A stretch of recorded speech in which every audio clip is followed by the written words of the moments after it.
तू अंतरयामी शीश झुके पद कमल में बहुबार नमामि। दाता दानी साइया सबका हितकारी,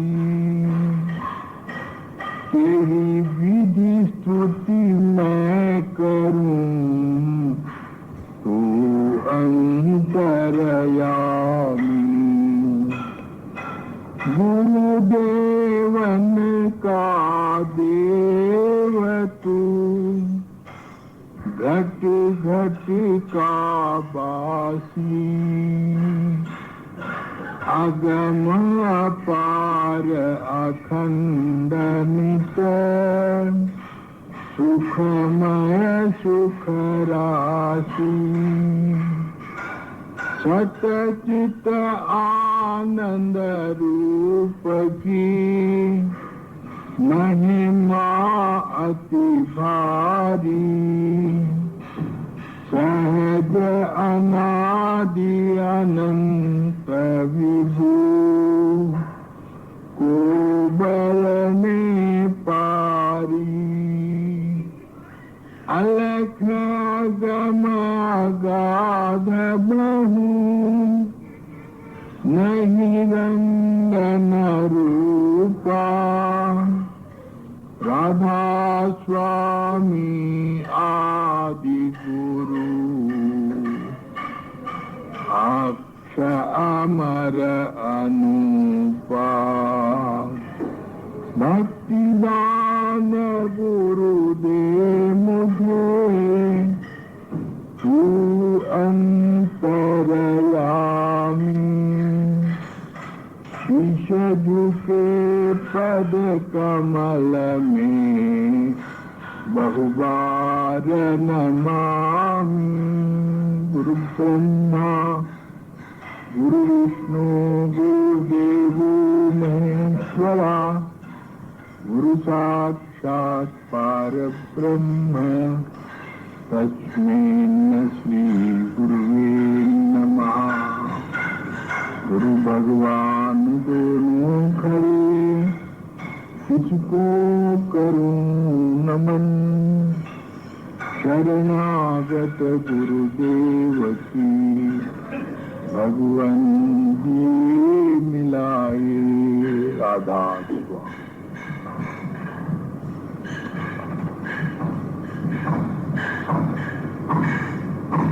हर मनुष्य में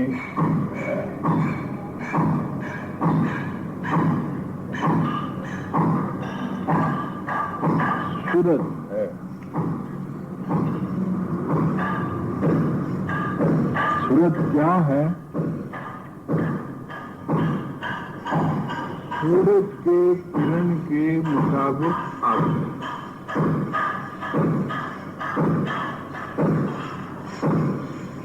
हमें पता नहीं चलता सूरज कहाँ है, और जब तक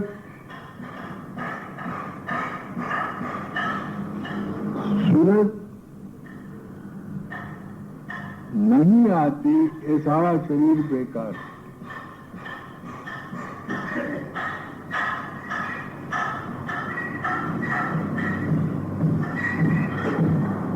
सूरज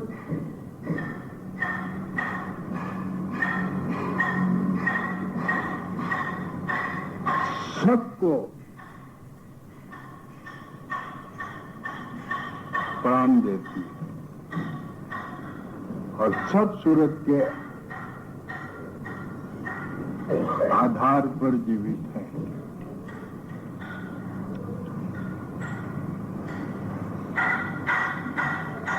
सूरज हमारे शरीर में कहाँ है?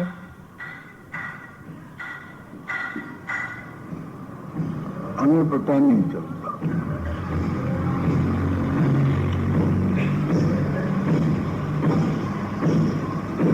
हमारे शरीर में सूरत ऐसी ही है जैसे दूध में मक्खन, दूध में मक्खन आपको मिलता है, दिखता है? नहीं दिखता। वैसे सारे शरीर में सूरत है।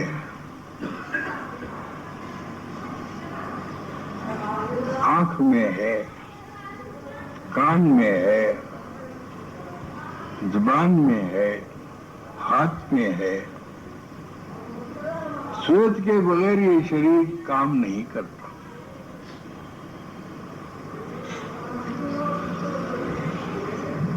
एक राजा था, उसको तलाश थी कि सूरत हमारे शरीर में कहाँ है। सूरत ही भगवान है, आत्मा है।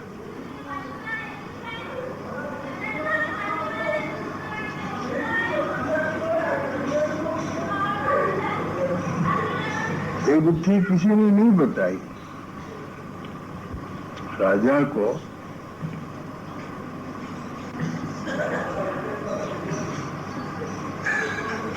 उसने लोड़ा पिटाया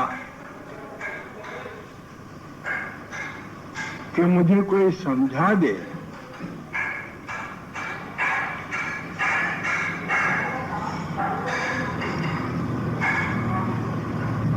कि भगवान रूप सूरत है कहाँ। मैं 5 गांव इनाम दूं। डंडोरा पिट गया। अगर कोई समझाया तो उसको 5 गांव इनाम में मिलेंगे। लोग आए बहुत,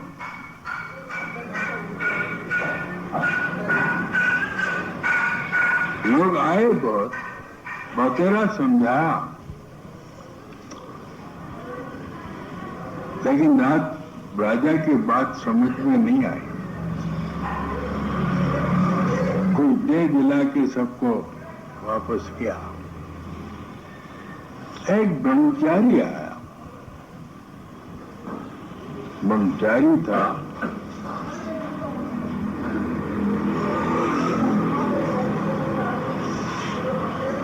उसने कहा मैं आपका संदेह निवारण करूंगा। सभा बुलाई गई।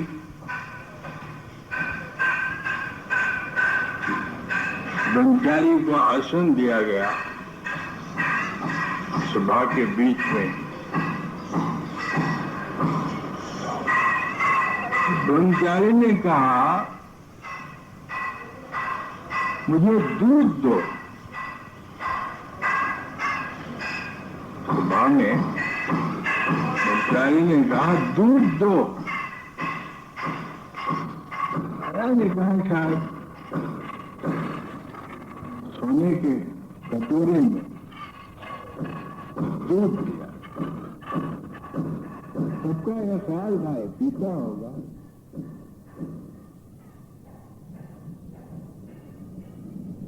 उस कटोरे में हाथ रख के तो दूध को मसलने लगा। दूध को मसलने लगा।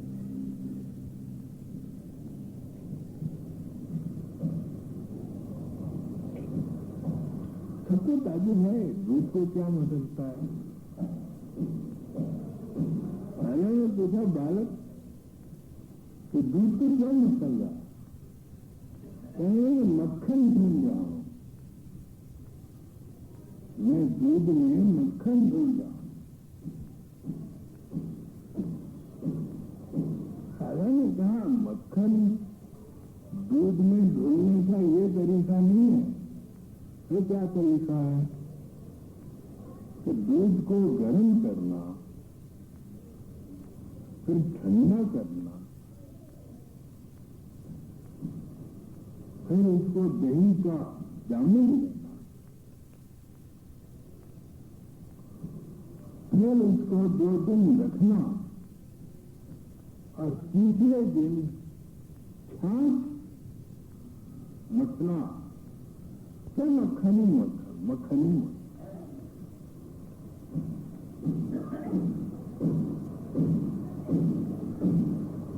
राजा ने कहा, बालक मक्खन ढूंढने का ये तरीका नहीं है, राजा हाथ से ढूंढने से मक्खन थोड़े बनता।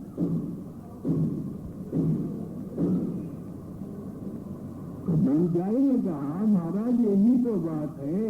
और क्या बात तो यही है,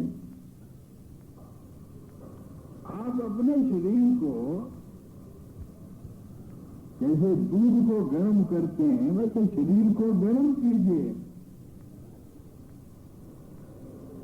फिर इसमें जामुन दीजिए, फिर इसको दही बनाइए, फिर इसको मंथन कीजिए, तो मक्खन मिल जाए।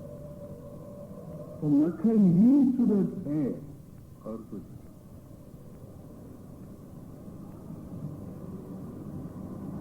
शरीर को गर्म करना कैसे, तब करना।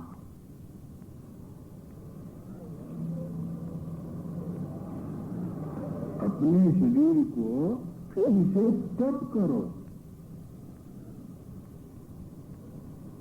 तब करना क्या,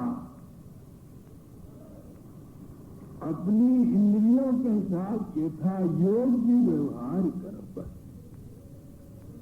अपनी इंद्रियां, आंख है, आंख से अच्छा अच्छा देखो, कान से अच्छा अच्छा सुनो, जुबान से अच्छा अच्छा बोलो, हाथों से अच्छे काम करो। तब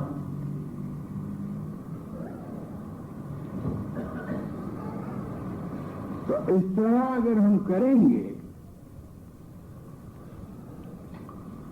तो हमारी तपश्चर्या होगी और हमारी सूरत अपने स्थान पर आकर बैठेगी।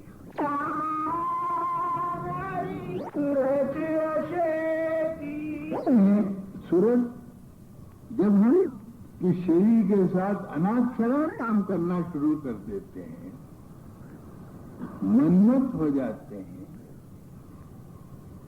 इंद्रियों ने स्वाद लेना शुरू कर देते हैं, सूरत अचेत हो जाती है। तुम्हारे अंदर आत्म प्रकाश गायब हो जाता, नहीं रहना। कहते हैं मेरा कहना मान खुद को, जैसे राजा है, राजा है, राजा को बैठकर हुक्म देता है तो राजा है।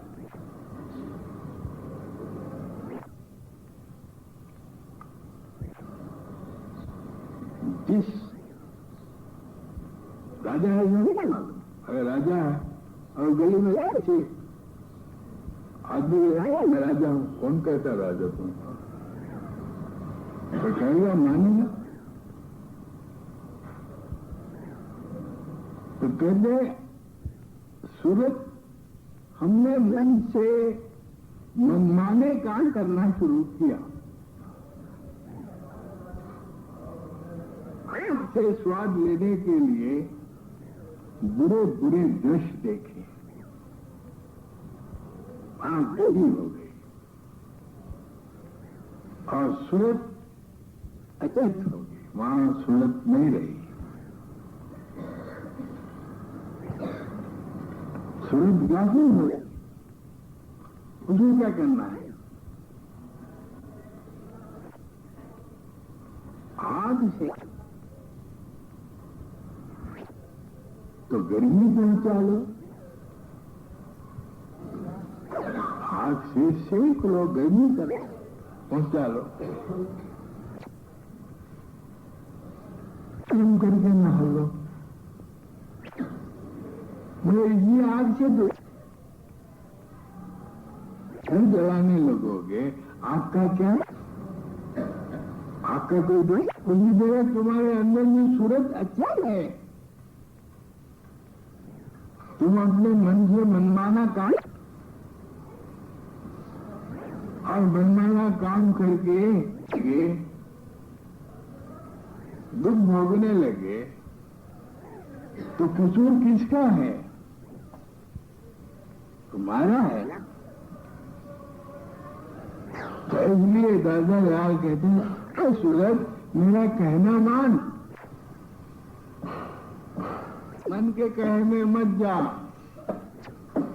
मन के मते अनेक, जो मन पर सवार हैं सो साधु कोई एक। तुम्हारा मन एक बात, मन इंद्रियों में झगड़ा हुआ, कान कहने लगे पेट कहने लगा मैं चलाऊं।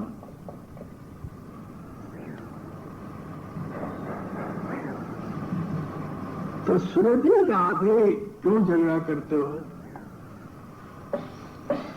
नहीं होना, तुम एक एक शरीर से सारा शरीर मुर्दा के जाने से एहसास मुर्दा हो जाएगा। वो बड़ा सबने मान लिया ऐसा, तो बोला मैं जाता हूँ, जाओ। फिर मैंने गई वो शरीर से अलग हो। फिर आगे पूछा क्यों? मैं चले गया तो क्या? मैं चले गया तो चलता नहीं था, बस नहीं आया, काम किया, रात में सोया। अरे तू नहीं है तो क्या? शर्मिंदा हो गया, मेरे जाने से कुछ आता नहीं। जाओ, कहाँ गए? तो आगे पूछा कैसे रहे? अरे खा भी खाया, सोया भी। अरे सिर्फ कान नहीं सुनाई दिए, बस इसी तरह हाथ है, खाना खाते सब करते हो लोग, उसके हाथ नहीं है तो क्या होता? अरे लंगड़े, अब आखिर में अब समझ, अब मैं चला। जब सूरज नाभि से ठंडे हो गए, ठंडे हो गए, जितराग्नि से निकले तो आंखों को चंद्रायण लग गया, आ गई। कहते नहीं हिल नहीं रही है, मरते हुए आदमी की आंख जो है खड़ी रह जाती, मरने वाले दृश्य सबने मांगा कब मत जा, तू चले जाएगी। 2-3 घंटों में सब दुनिया वाले रहते,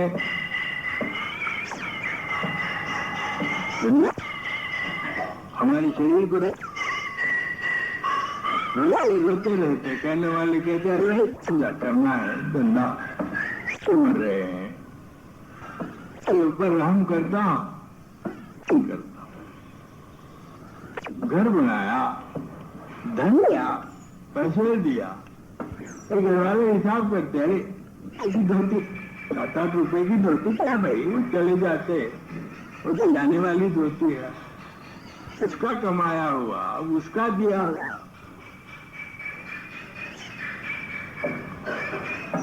ये जालिम है, जब तक प्राण है तभी तक, जिस दिन प्राण निकल जाएंगे कोई नहीं करेगा। मतलब बड़ा सा वजनी लकड़ी रखो भाई, उड़ जाएगा ऊपर। सलाह देते लोग लकड़ी वजनी रखो, कैसी बेरहम है। तो इसलिए बता रहा हूं, सूरज आजा है, और सूरत के साथ मन है, मन के साथ इंद्रियां हैं, क्रिया हैं, फिर इसके ऊपर 3 गुणों का प्रभाव है। यह है जिंदगी। हमारे शरीर में सूरत मुख्य है।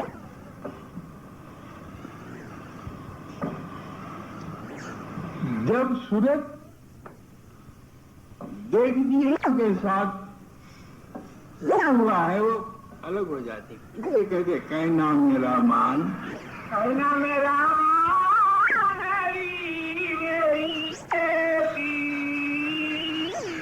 जब तुम अपना मनमाना धंधा करने लगो, मनमाना काम शुरू करो तो पड़े रहो। पहले क्या बढ़ेगा?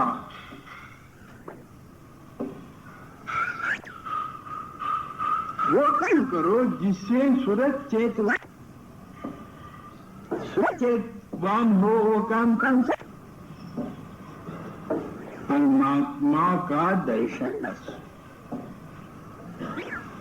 सूरत चाहती है कि ऊपर उठाना, मगर तुम नहीं चाहते। क्या फंसा हुआ ये श्वास लेने के दरवाजे आंख है। आंख सूरत के बड़े आंख नहीं देखती,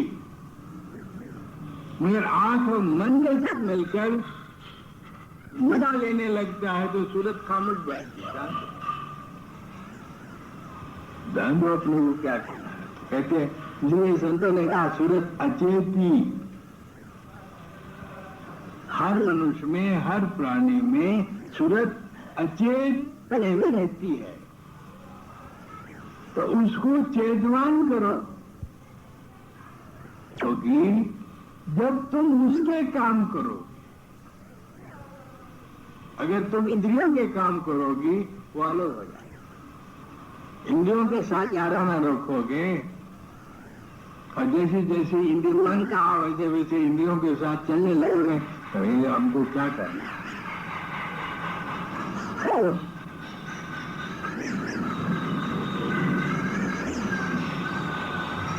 तो दादा दयाल जी ने कहा कहना मेरा मान, कहना मेरा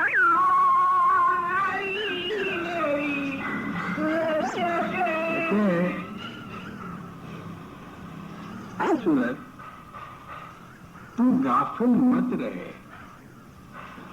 तू चेतवान हो। जब सूरत काम करने लगती है मन मर जाता, मन नहीं काम। जब मन और इंद्रिया काम करने लगते हैं सूरत अलग हो जाती। क्यों अलग हो जाती? समझो क्या? जो करेगा वो भरेगा। आगे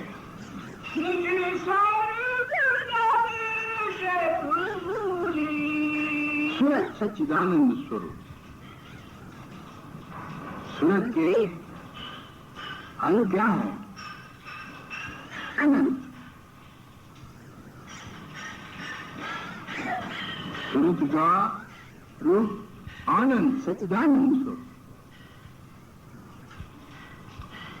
सूरत ऊपर जाती, मन नीचे खींचता, इंद्रियां नीचे खींचती हैं।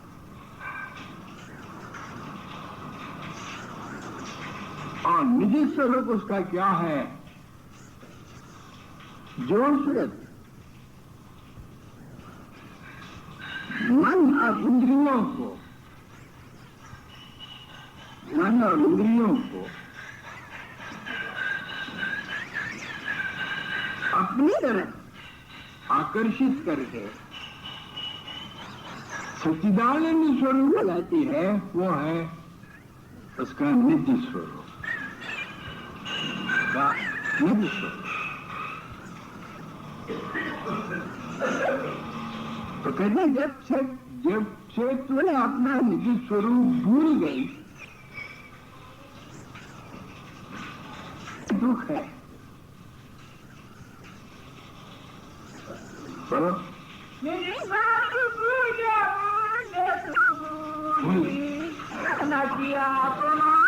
अपमान किया, राजा सिंहासन से उतर गया। राजा अगर सिंहासन से ला दिया जाए तो उसका अपमान नहीं होता? होता नहीं।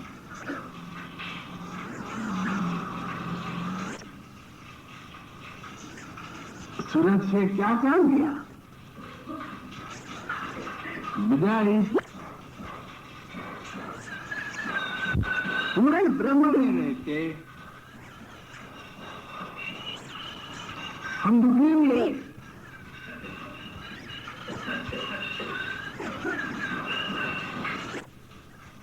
बिगाड़ी बन गए। क्या अपमान है?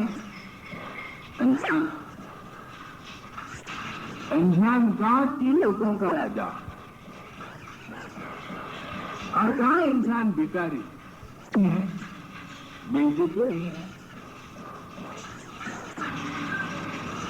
आगे बढ़ो।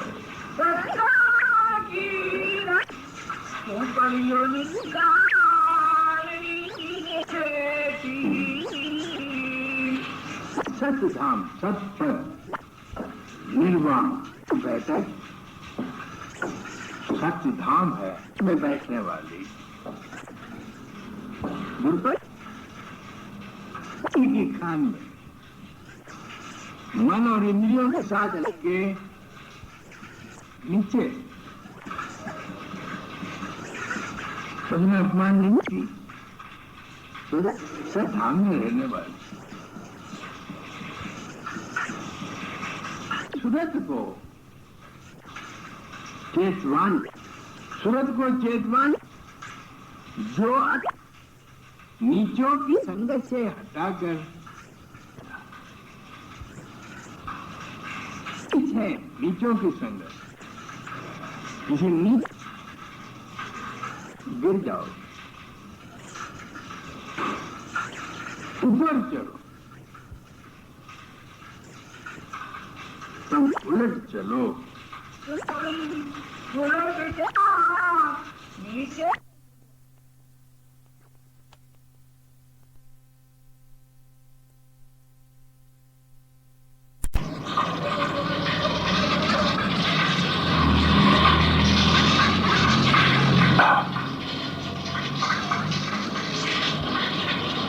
एक वो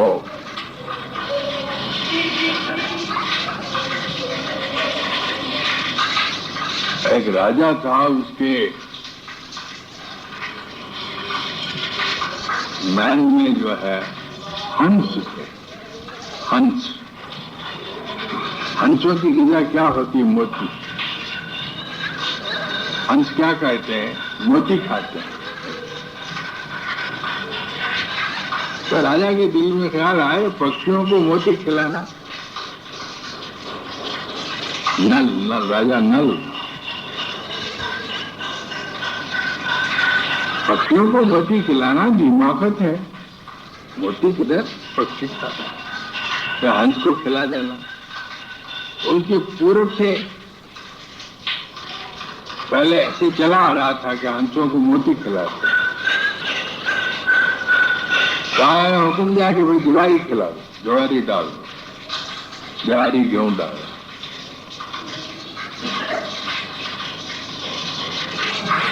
तो ज्वारी थोड़ी खाते, हंस बेचारे भूखे रहे। तो एक पिंजरे में एक हंस था, उसकी हंसनी, और हंसनी मर रही।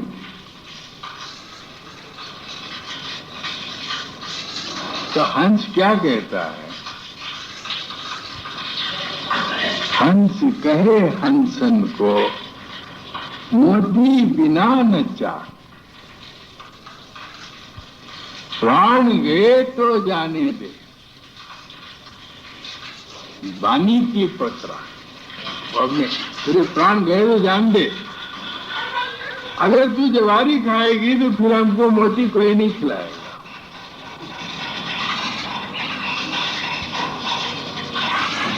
हंस कहे हंसन को मोती बिना न चार, प्राण गए तो जाने दे वाणी की पतरा। अगर तू ज्वारी खाएगी तो फिर कल हमको हंसों को कोई मोती नहीं खिलाए।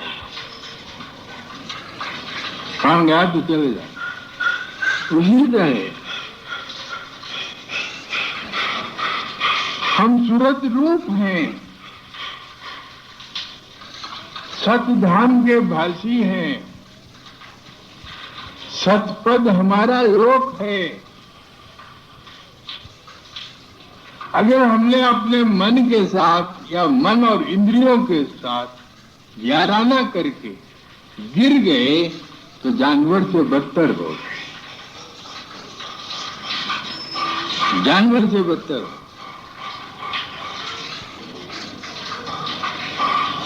इसलिए ए इंसान, तेरी बैठक कहाँ है? तू कहाँ बैठा?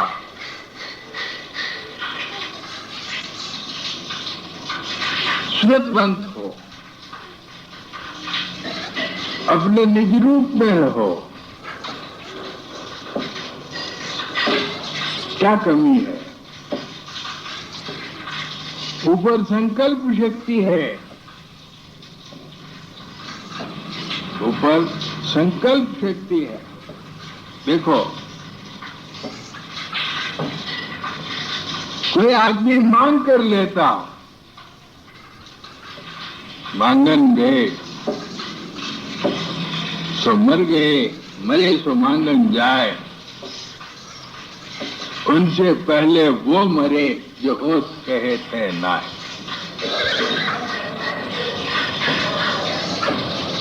कौन मांगता है? जो मोहताज होता है।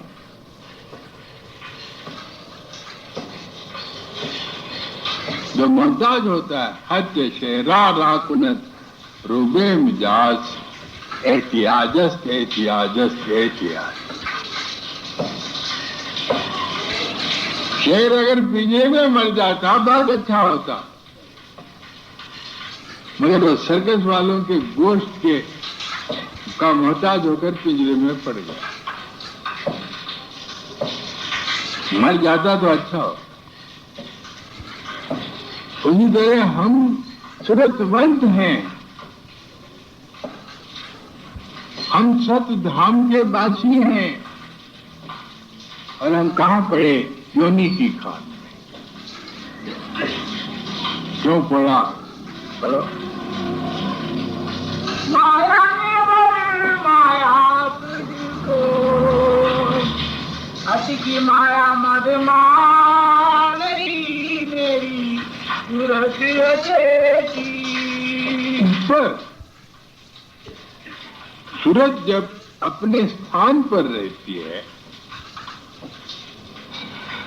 तो मनुष्य को संकल्प शक्ति मिलती, और मनुष्य अपने संकल्प से जो चाहे वो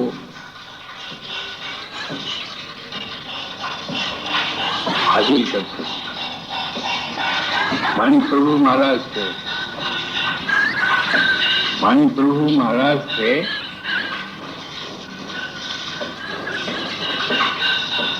हजारों आदमी लंगर लगा हुआ है, हजारों आदमी खा रहे हैं।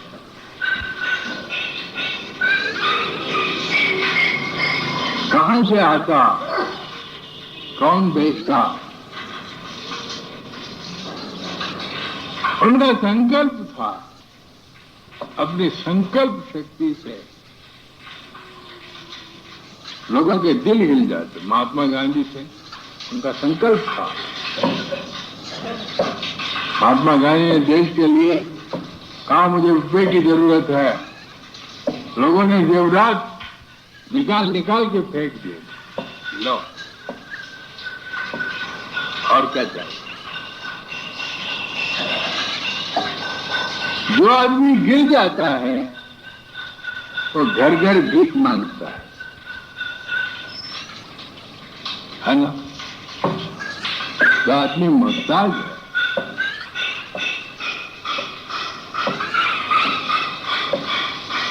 तो मानिक प्रभु महाराज की भी यही हालत।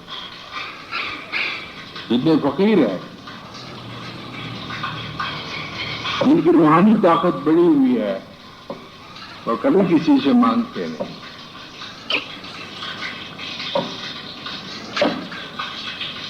उनका ख्याल काम करता है। इसलिए दोस्तों सूरतवंत हो जाओ। सूरतवंत होने का तरीका क्या है?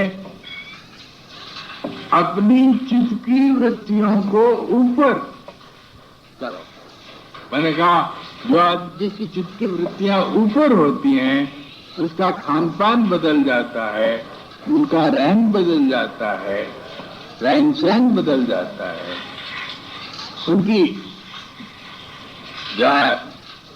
मनोवृत्तियां बदल जाती हैं।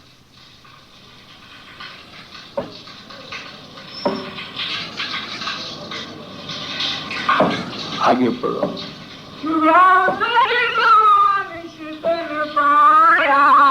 सूरत के जागृत करने का अच्छा समय तुमको मनुष्य जन्म में मिला।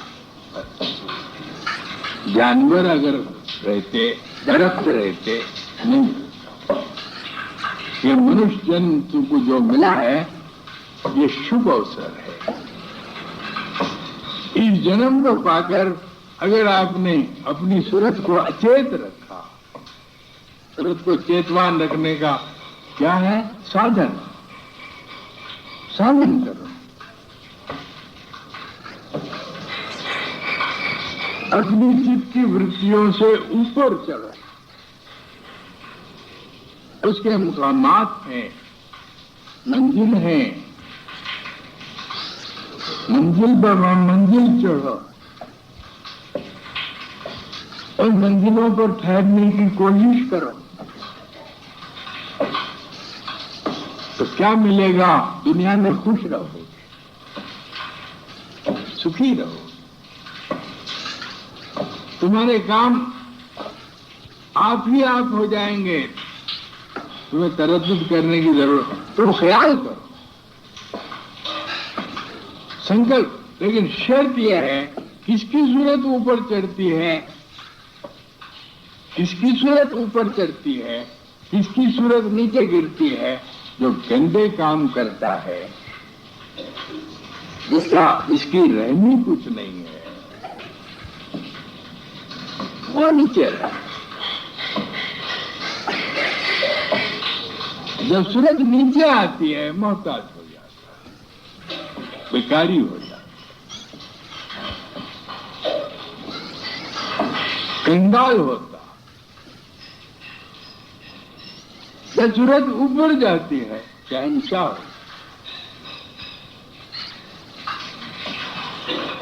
शहंशाह बनना चाहते हो या मोहताज बनना चाहते हो? आगे चलो। पाया अब तो गुरु ज्ञान मेरी सूरत अच्छी। ये बात तुम्हें जिंदा गुरु देंगे, जिंदा गुरु के साथ रहोगे, किसी महापुरुषों के चरणों में रहोगे, ये बात बताए। ये समझ आएगी? हाँ। दादा स्वामी सतगुरुदाता देंगे भक्ति का दान मेरी। इन्हें भक्ति करना है बस। अगर आदमी भक्ति करके हमेशा दलिंदर रहता है तो उसकी भक्ति में खोट है। जैसे वो एक मजदूर है, हम रिक्शे पे भगवान के दर्शन को मंदिर जाते हैं और रिक्शे वाला भी मंदिर जाता है। हम रिक्शे पे बैठ कर हमारा देह क्या होता है, वहां भगवान का दर्शन करें, और रिक्शे वाले का देह क्या होता है, 3 रुपए ले लें, यही ना?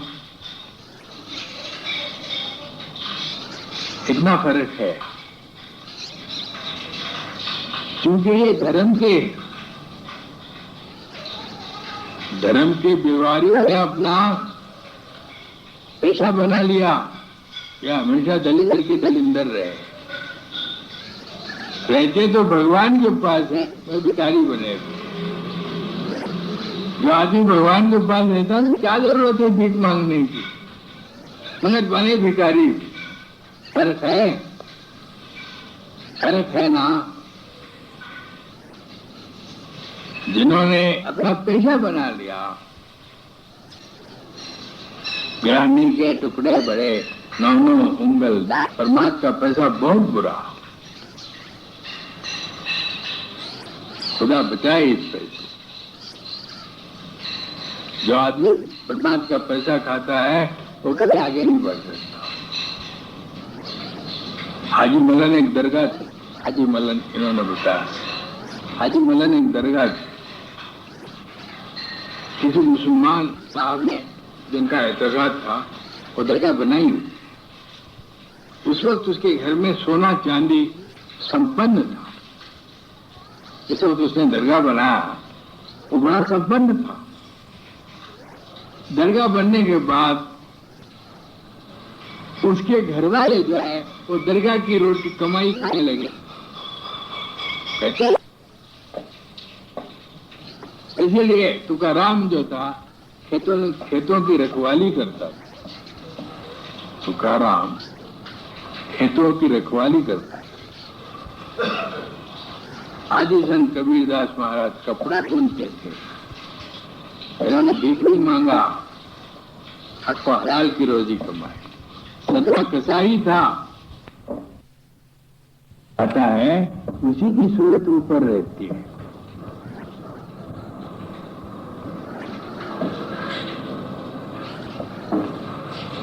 और जिसकी कमाई आपको हलाल की नहीं। कबीर साहब ने कहा सदना से।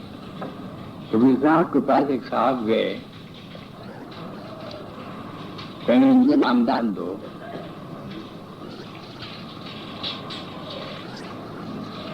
पंखा सपना के पास जा, सपना देगा। सपना कोई महापुरुष होगा। वहां गया, पूछे यार सपना कहाँ रहता? बोलो वो जो मांस की दुकान है ना, वो बैठा हुआ है, मांस बेच रहा है ना, वो है। तो बोला मैं बामन। और कबीर साहब ने मुझे शिपट दिया नामदान के लिए। कबीर साहब को मानता था, कहेंगे जाएंगे। तो गया, नमस्कार क्या ये कबीर साहब ने भेजा। तो भेजा नामदान। बेवकूफ, ये मांस की दुकान है, देखता नहीं, यहाँ ना ढाले। आधा से 500 मांस लेना है तो ले ले। यहाँ नामदान कहाँ मिलता है? घर को नामदान। दूसरे दिन घर तलाश करते करते घर गया। घर क्या था? स्वर्ग था। वृंदावन का वृक्ष था, तुलसी वृंदावन का वृक्ष था, साफ सुथरा। देखिए बड़ा बड़ा ये तो स्वर्ग है। तो सरना ने कहा मेरा पेशा है। मेरे बुजुर्ग लोग जो पेशा करते थे मेरे कमाई का जरिया है। मैं कसाई का काम करता हूं, लगे वो काम का है। ये मेरी रहनी है। मान गया। हक हलाल की कमाई। इसलिए दोस्तों, अपनी सूरत को चेतवान रखना चाहते हो तो अपनी रहनी को बनाओ। और रहनी आपकी रहनी इतनी उत्तम हो, इतनी अच्छी हो। पंजाब जी महाराज बसरा बगदाद जा रहे थे, उनके भाई भी साथ जा रहे थे। उन्होंने सत्संग में कहा, और खत लिख रहे थे अपने पिता को। और भाई ने कहा कि मेरी तरफ से भी पिताजी को लिख दो कि मैं भी सुरक्षित हूं, अच्छा हूं। तो परमदास महाराज ने कलम रोक के कहा, 2 पैसे का कारण है ये, 1 पैसा ला के देना।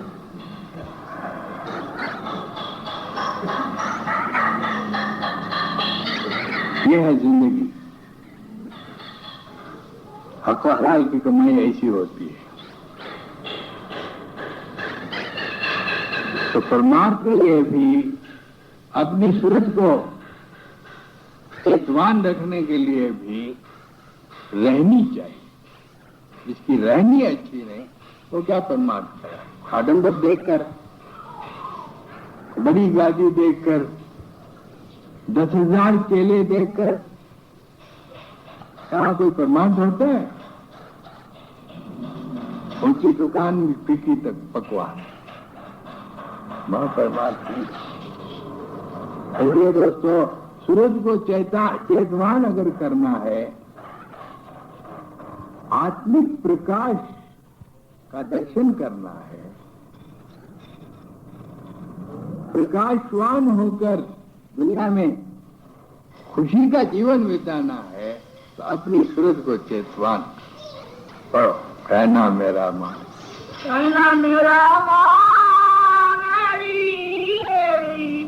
सूरज है चेती, मुझे साल को जाती से तू भूली, अपना दिया अपना नहीं। हम अपनी रहनी को खराब करते हैं। आजकल रहनी भी अगर हमारी अच्छी हो, तो युग का ये प्रभाव है। देखो, संतों के अनुभव है,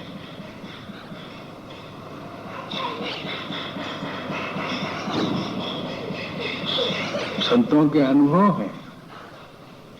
पहले हमारे ऋषि लोग मानव विकास के साधन बनाए थे। अरे, मानसिक शक्ति के फैलाव के लिए कुछ साधन बनाए थे। 25 वर्ष का ब्रह्मचर्य, 5 साल का बच्चा होता था, उसको ऋषि आश्रम में छोड़ देते थे। हालांकि राम ने भी, राम ब्रह्म के अवतार होने पर भी वशिष्ठ ऋषि के आश्रम में रहे। कृष्ण 16 कला के पूर्ण होते हुए भी सांदीपनी ऋषि के आश्रम में रहे, है ना। और आश्रम में रहकर उनका ब्रह्मचर्य बनता था, और फिर ये ब्रह्म विद्या उसको दी जाती थी। महाराज जी भी कहते थे, परम दयाल जी महाराज जी ने तप किया, 12 साल बसरे बगदाद में रहे, अपने ब्रह्मचर्य को संभाला। वो कहते थे, मैं पहुंचा तो हूं उस मुकाम पर, मगर टिक नहीं सकता। कहते थे ना, मैं टिक नहीं सकता। हम साधन करके अपने जीवन को शुद्ध करके, पवित्र करके, इसके करने में हमारी उम्र खत्म होती है, बूढ़े हो जाते हैं। चढ़ाई करने जाते हैं, जिस्म साथ नहीं देता। चढ़ाई करने जाते हैं, गुरु मुला साहब ने कहा, जो ख्वाब में मर गया मर गया, जो ख्वाब में बह गया वो मर गया।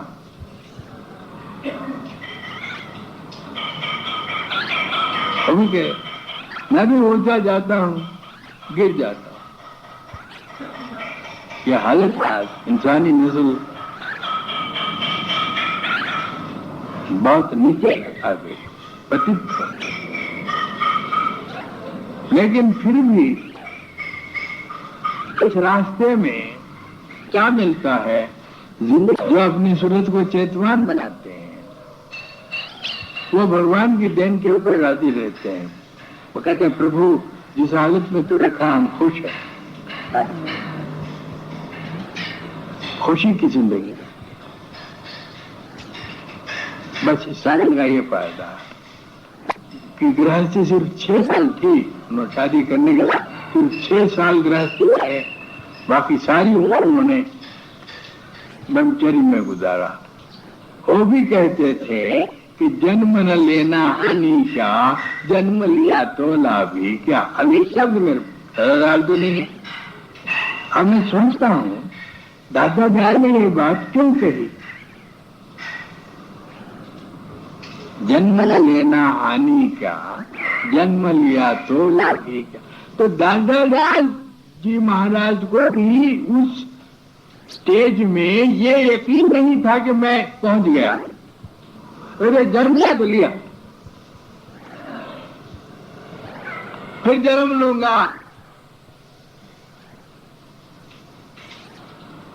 फिर जन्म लूंगा। जी महाराज ने वो बात कही और साहब ये बात कहे। इसे क्या निर्णय हुआ कि इस वक्त का इंसान इतना गिरा हुआ है वो उस हालत तक पहुंच नहीं सकता। निर्वाण पद और दुर्पद एक हाथ की बात, लेकिन हिम्मत क्या? जन्म लिया तो लाभ ये है कि फिर जो इसी संस्कार के साथ एक मौका, वो मौका तो मिलेगा, आगे देखो। इसलिए दोस्तों अपनी सूरत को चेतवान करो, अपनी सूरत को चेतवान करके सतपद में लेने की कोशिश करो। उसको दादालाल कहते हैं जन्म मरण के चक्कर में आ गई, क्यों पड़ी? उसका अपमान कराया, अपना निज स्वरूप भूल गई, अब दुखों में पड़ गई। इसलिए अपनी सूरत को चेतवा, अपनी सूरत को जागृत रखो। सूरत को जागृत रखने